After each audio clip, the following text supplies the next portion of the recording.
Hey guys, my name's Cheyenne. If you're new here, I am the creator of the Cursive Connection. It is a full cursive handwriting program to use in your home that teaches the traditional methods that were found 100 years ago.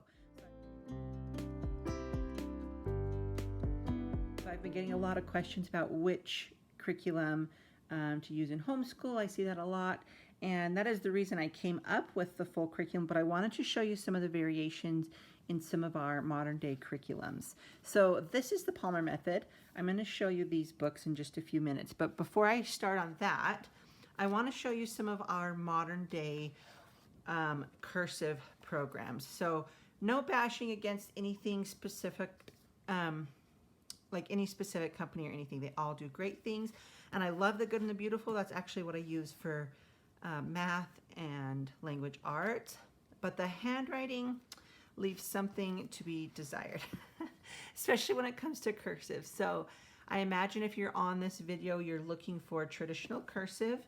And when I say traditional cursive, it's the type of cursive that your grandparents write or that you see in historical documents, the type of cursive that you just don't see in today's penmanship. So the reasoning that I choose not to use these modern day workbooks is because they've really shifted what cursive looks like. And they've tried to make it easier, right? They say, oh, here's the new and improved method, here's our method, when really what we had 100 years ago, like the Palmer method, was perfectly fine when we took away the beauty of the penmanship. So here is an example, and you can see, I'm just going to flip through just a little bit. This is Handwriting Without Tears. It's a really popular one. That's why I ordered it, so I could show kind of the difference that you see in the penmanship.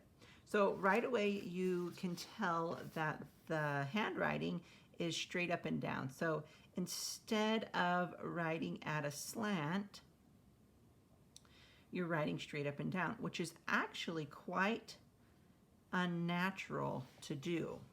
It's actually harder to get these straight up and down letters than it is to write at a slant. So I'm going to write the same word, judge, and you can see that my pencil and my arm can just flow along at that nice slant. It's a natural slant in our movement. So this upright method is something that I don't agree with, and I think it actually makes it harder for the students to write. And then they also have this method where they want you to follow the baseline meaning this line here. So they want you to do the J and then trace along, trace along, trace along, trace along, which, you know, they are connected letters, but for me, that's just not going to cut it. And I feel that I know that it's actually harder to write, again, like I say, that upright and tracing along the baseline than it is to do a natural movement across the page with slant lines. And then here is another sample. This is the Good and the Beautiful. I love their products. I love their curriculum, but the cursive handwriting is quite different than what I was looking for. So they use this rainbow type method. Let me go to the front here. It starts in level 3. I love their print handwriting. Works beautifully for printing. Okay, so they use this rainbow method. You start at the red, orange, yellow, green, blue, right? And so we're just tracing, and then I'll show you a couple more. You can see that the letters maybe are a little more upright. They still have a nice slant to them, but let me show you the full alphabet here. Okay, here's a Y, and then I want to show you an H, and here's the H, and there's a P. This is a good page to show you on. So this entry stroke shows a straight up line down. So if I was going to do the P and the H, suddenly I have a straight up line, down, loop. Okay, oh, and then that curve doesn't even, so if I loop, it looks like I've got to pick up and do the exit stroke. So it's just not really making sense, because then over here on the H, we have a curve up, straight down, over curve, and then the R is just straight up, straight down, and curve. So there's not really anything that's cohesive. So much so you can see here in this word kite, I can tell that it's computer generated because the letters, let's see if I can zoom in on this. Okay, so you can see that the letters don't line up nicely. So this is definitely computer generated, which is okay. I mean, that's what they have to work with. That's what they know. But when you go back and study the methods of 100 years ago, suddenly it makes sense why our students are struggling so much with cursive in today's world. So these were just a few examples of some popular curriculums that people are choosing, which I think make it actually harder than it has to be. Here's another sample I wanted to show you. So we're going to go straight up, down, and then a curve, and then a curve and drop. And I don't really know what this S is, but you got to come back, lift, curve up, and then it wants you to do an E. So you can see how much concentration I had to put on that to make sure I got straight, curved, out. Anyways, just a lot of variation, whereas if I pull out, this is the Cursive Connection, and it was derived from my study of the Palmer method, Mary Champion, Berensmeyer. There's a lot of penmen that came out with their own handwriting methods during the early 1900s. The most popular is the Palmer method by A.N. Palmer. And interestingly enough, they started in first grade. They didn't print back then. And so sometimes I think I hear the argument, well, we don't, printing is so much easier. Well, actually, printing is the same as that upright I was showing you. It's actually harder to make straight lines than it is to make flowing over curves and under curves, which is what our cursive is all about. So here we have grade 1 lessons, and they start off with these under curve letters, I's. And they start off with warm-up drills. And then they move into some of the capital letters. You can see how beautiful the penmanship is. And they really took pride in their penmanship. It was something, they were expected because they didn't have printing. This was how they wrote their letters. So I'm just going to flip through some of these Palmer method books so you can see. Oh, this is the same one I was able to find. Looks like I have all of the grades. I was able to collect them all. Grade 4. And if you think about it, they were all in the same one-room schoolhouse. So they would all pull out their handwriting at the same time and work on it together. You can see the warm-up drills again. So warm-up drills are something that are not taught in modern day curriculum. Usually it's just, okay, here's A, trace and write an A. There's not really any method to why the A is that way or why the B is that way or the letters are related or anything like that. So actually in the Cursive Connection, I build in warm-up drills. I have my own method that I came up with of pattern drills. And then we don't just go A to Z. That's not how we're going to learn the alphabet. We start with I, U, M, and N because they are related letters. And so if you're looking, you can see that everything is built of curves. There's no straight lines on some of them. There's no you know, I could turn this over. The H is going to be the Y.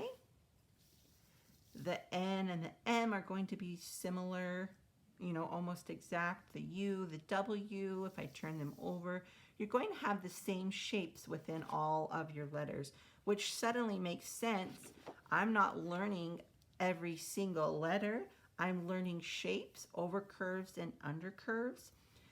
And then I can build the letters similarly and along that natural slant and natural curve. So this will be the exemplar that you use in the Cursive Connection. And I just took, you'll see a couple variations, like the C and the T and the R.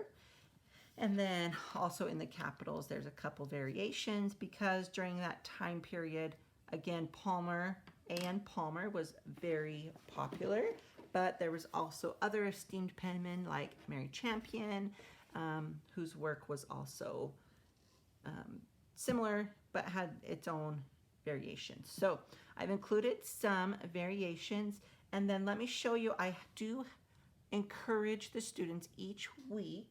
Okay, so this is the curriculum. It's 400 pages, guys, so you are getting everything that you need. I do encourage the students, every week we have built in time for vision. And what vision is we have literal looking glasses. If you get the boxed set like this, right? The box set has these surprise packages that you get to open along the way, just to, you know, to kind of keep your student or yourself motivated and encouraged. I'm trying not to rip this one. So you get literal looking glasses.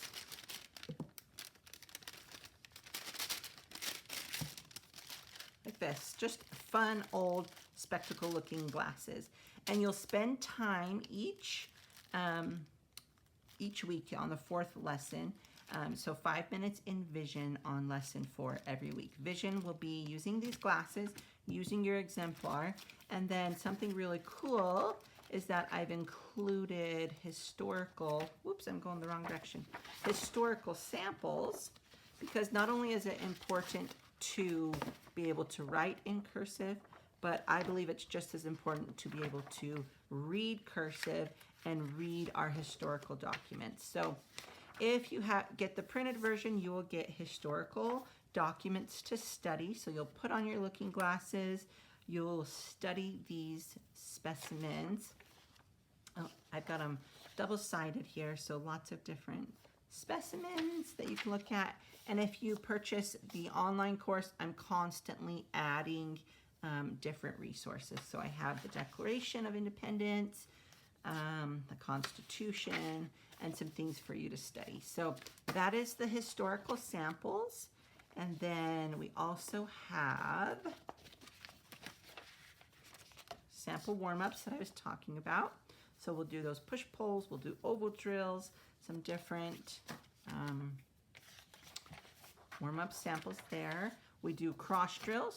Cross drills are something of the past where you essentially are going to do different shapes, different letters, one direction, and then do them the opposite direction. And if you are doing them consistently, that's where you can study your work and think, you know, I need to be more consistent with my entrance strokes, my exit strokes. If they are consistent, then you'll create a nice shape or pattern within. But I explain that more in the course. And then you have blank guidelines, different guidelines, and grid sheets. And then you have if you are a parent and you're teaching, you have a teaching guide. So lesson 1 through 40, every lesson, so say I'm on week 17 or lesson 17, has 4 lessons within it, or 4 mini lessons. I've broken it up this way so that if a student, such as an 8-year-old student, is working through it, they might only be able to do 15 minutes a day, which is what I recommend. And so each lesson is meant to take about 15 minutes. And then if you're an adult and you're, of course, you know, taking an hour or so a day to work and learn these letters, you could easily complete this whole lesson within a day. So it's broken up into 40 weeks like a standard school year, but it could be completed quicker if you or the student is moving along quicker. Okay, and then the cool thing is that the Palmer method would give you a certificate when you showed your knowledge of penmanship. So I offer the opportunity for a certification program.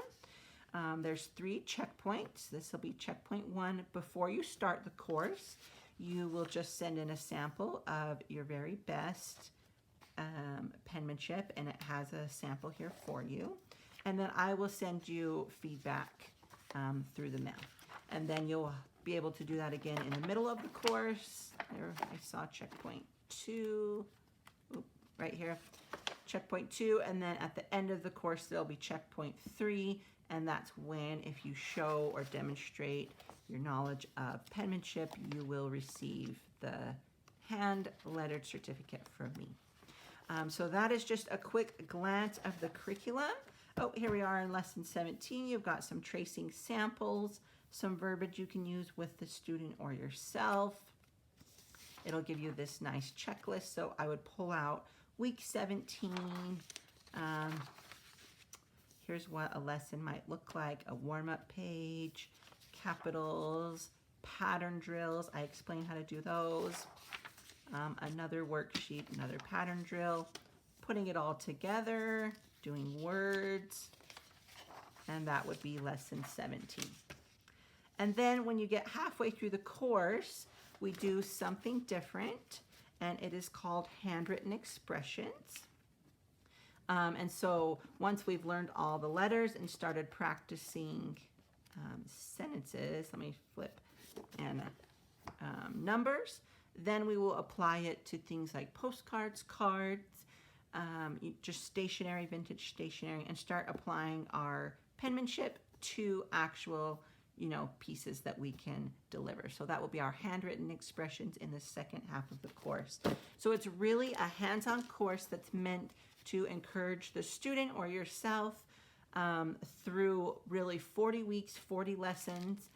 And there is the online format where you can have all the digital downloads, and you can use that within your family if you're a homeschool family or have multiple children that might be learning cursive. And then there's the boxed set. I'm going to do a full unboxing video in the next video. I'll link it here to show you everything, but it's fun. It has different pens and pencils to open along the way to keep the student motivated, and some fun goodies to go with that. Or you can purchase the bundle, and each of those will be linked below. So there's a quick rundown on how the curriculum works, my opinion on our modern day curriculums versus our vintage or traditional penmanship, which just truly can't be beat. I think if you look here, I think we could all agree that this style of penmanship, we didn't need to take anything away from it, guys. It was beautiful. We didn't need to come up with new curriculums or new methods. It was all here, and we just lost this beautiful penmanship. So the Cursive Connection connects the past to our modern day world, and we are bringing back this beautiful method of penmanship. So I'm excited to share everything that I've learned with you on your cursive journey.